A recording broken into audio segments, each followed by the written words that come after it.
Hi, Sonia here. Today I want to talk to you about a strategy from ACT, Acceptance and Commitment Therapy, called the struggle switch.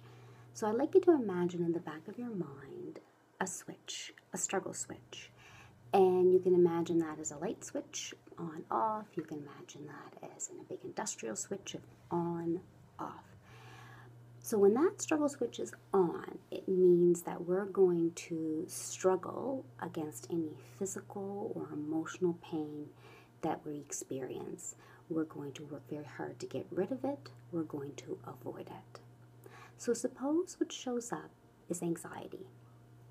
When that struggle switch is on, that means that that emotion is completely unacceptable, and we are going to try our best to get rid of it as soon as possible.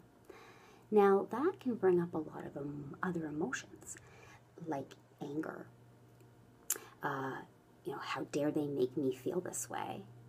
Sadness. Not again. Why does this always happen? What about my future? Anxiety. Anxiety about your anxiety. What's this doing to my body? What's wrong with me? What does this mean?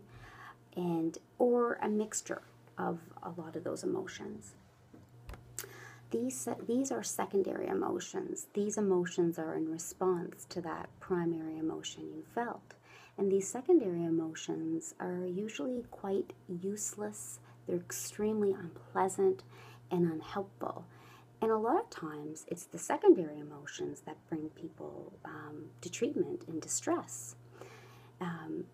But what if the struggle switch was turned off and we imagined it as off?